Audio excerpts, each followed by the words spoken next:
Hi friend, हम Umesh sir आप लोग को लिए रीजनिंग का एक छोटा सा क्लास लेकर आएंगे, जिससे आप लोग हर एग्जाम में, चाहे एसएससी हो, चाहे रेलवे हो, चाहे किसी भी पुलिस हो या तो लेखपाल, किसी में रीजनिंग का क्वेश्चन पूछता है उसके लिए बहुत। देखो ये कैलेंडर जो कभी कभी रीजनिंग में भी आता है, कभी कभी मैथ में भी आता है। इसलिए हमें 2024 को कौन सा दिन है, 26 जनवरी 2024 को ना। देखो अब ये देखो 26 जनवरी 2024 आया। अब देखो ये क्या है, देखो जब पहले इसको हम 26 कर दें, पहले आपको समझ जाना, ठीक है। उसके बाद हम आपको लीप ईयर बताएंगे कैसे करना होता है, ठीक है। अब देखो 26 जनवरी ना, अब पहले तारीख लिखते हैं, तारीख की नाम हो गया 26। अब जनवरी कोड देखो, जनवरी कोड क्या है, माह का कोड, माह का जनवरी कोड क्या है 1 +1 कर दिए, प्लस 2026 शताब्दी को 2000 के लिए हम क्या रखेंगे 6 लिख देंगे, +6 लिख देते। फिर उसके बाद देखो वर्ष कौन सा है 26, तो वर्ष लिख देते हैं हम। फिर उसके बाद देखिए वर्ष के बाद हम कहते हैं जब वर्ष एक बार वर्ष पूरा लिखना है, उसके बाद वर्ष में 4 से डिवाइड करते हैं, जो भागफल आता है उसको लिखते हैं। अब 4 में 26 से भाग दे, 4 से 24 हो जाएगा, तो कितना बार 6 बचा। अब फिर देखो इसको 7 से भाग देना पड़ता है, ठीक है। आप देखिए इसे 7 से भाग करिए, जोड़िए घटाइए, तो समय लगता है। देखिए आपको समय क्या है, जल्दी करना है, क्या हमें जोड़े फिर भाग दे, ऐसा तो कुछ भी नहीं करना। देखो अब 7 है ना, अब इसको हम बात जोड़ के बताते हैं आप लोग को, उसके बाद फिर 7 ट्रिक से भी बता। देखो ये 26 है, पहले क्या है पकड़ ले, 6 6 12 6 18 1 19 19 6 25 आ रहा है।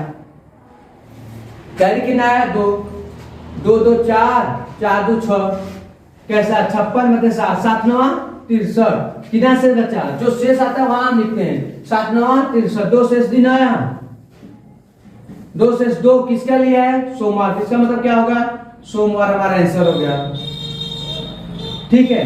आप देखो 7 ट्रिक से देखो, हम कहें कि जब इस 7 दिन से विभाजित जो शेषफल आता है उसको लिख लो। हमें क्या शेषफल से मतलब है, क्योंकि 7 दिन के बाद रिपीट होने लगते हैं, हम बार बार बता रहे हैं, क्योंकि यही आपको डिफाइन करना है। अब 7 ट्रिक 21 हो रहा है, 21 कितना शेष बचा, 21 26 5 शेष बच गया, ये कटेगा नहीं, इसको छोड़ दीजिए। अब 7 ट्रिक 21 5 26 होता है। अब देखो क्या करना है, ये 6 आ रहा है ना, देखो अब ये 6 1 7 7 होगा 0 होगा। आप देखो 5 5 10 16 16 का मतलब 7 दूनी 14, तो अब 16 का मतलब क्या है 7 दूनी 14, 2 दिन शेष बचा, या तो ऐसे कर लो 2 दिन शेष बचा।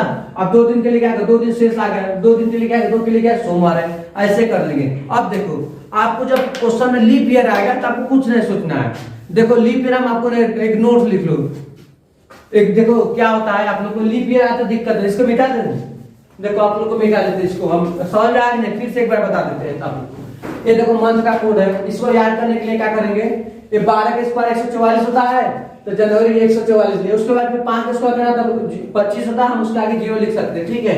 क्योंकि अब 0 लिखे 0 25 होगा, उससे 6 का स्क्वायर 0 36, उसके बाद का स्क्वायर +2, तो क्या होगा 146 होगा, ठीक है। ये हमारा क्या है, ये हमारा मंथ का, ये हमारा दिन का कोड है, ये हमारा शताब्दी कोड है, ठीक है। अब इसको हम बताएं सेम डे से, ये तारीख है, तारीख लिख दिए। इसके बाद माह कोड क्या है, माह कोड इधर से देख लीजिए, अगस्त में क्या आ रहा है, अगस्त में 3 आ रहा है, 3 लिख दिए। उसके बाद देखो ये 0 कैसे लिखे, जैसे शताब्दी कोड 1900 है, 19 को मतलब क्या होगा, 1900 का कोड क्या होता है 0 होता है, तो हम 0 लिखे। उसके बाद क्या है माह लिखो, माह को लास्ट 2 डिजिट होता है, माह के तो यहाँ 47 लिख दिया हम। उसके बाद देखो अब कहते कि जो माह है उसमें 4 से भाग दो, जो भागफल आएगा उसको लिखो, शेषफल को नहीं लिखना है, भागफल को लिखना है, भागफल लिख दिया। उसके बाद 7 से डिवाइड किया, 6 पे क्या है शुक्रवार है, ठीक है। या तो बताया कि डायरेक्ट 7 दिन 7 से जो विभाजन काटो, जिससे सारे ऊपर लिख दो।